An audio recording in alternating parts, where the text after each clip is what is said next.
Human adaptation to deep space environment. Human adaptation to space is a remarkable feat that has pushed the boundaries of human capability and innovation. In order to explore the vast expanse beyond Earth, humans have had to adapt physically, mentally, and technologically. One of the most significant challenges of space travel is the physiological impact it has on the human body. In April 1961, Russian cosmonaut Yuri Gagarin became the first human being to travel into space and thus made history. On July 20, 1969, American astronaut Neil Armstrong became the first man to step on the moon. Now that humans have been to the moon and robots have been sent to Mars, some people believe the next step is to visit Mars. There is no doubt that the first person to walk on Mars will become as famous as Gagarin or Armstrong, and many astronauts would love the opportunity.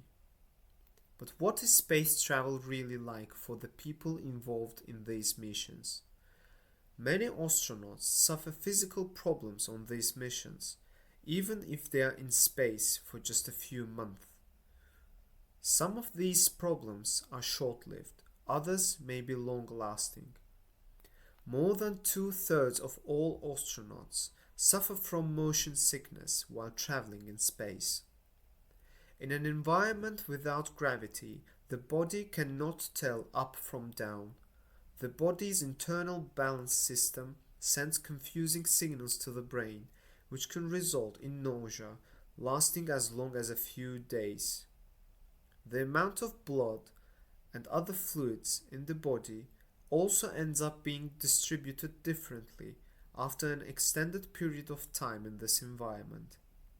More fluid than normal ends up in the face, neck, and chest, resulting in a puffy face, bulging neck veins, and a slightly enlarged heart.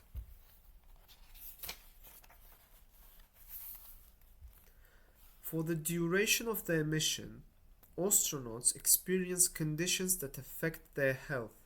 For example, their bones get weaker and they may lose muscle. Being in a weightless environment means that astronauts tend not to use the muscles they rely upon on Earth, so muscles gradually atrophy.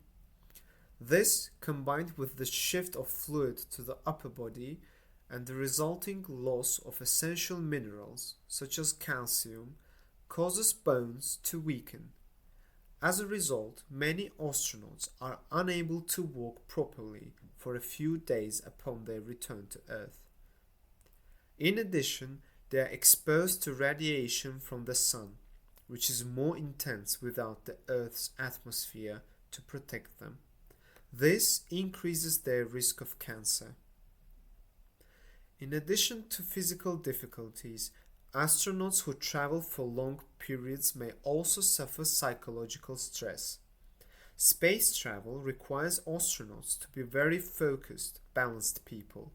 The irregular sleep, long working hours, and the lack of night and day can affect a person's emotions and stress level.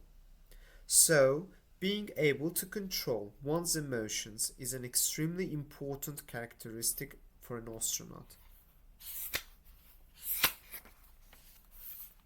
A major factor that affects astronauts' mental well-being is time. To date, astronauts have only spent a few months in space at a time, but longer expeditions would require astronauts to spend much more time inside a spaceship.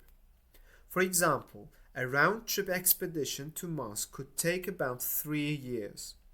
Being confined in a small space for such a long period of time is not healthy. Research has shown that travelers on such long journeys, such as sailors or explorers in the Arctic, have an above-average chance of suffering from depression. Astronauts, especially those who achieved significant firsts such as Gagarin and Armstrong, are often seen as exciting and adventurous. This may be accurate, but it's also worth remembering their dedication and the sacrifices they make to explore our universe. As humans continue to explore and push the boundaries of space, further advancements in human adaptation will be necessary to ensure the success and safety of future missions.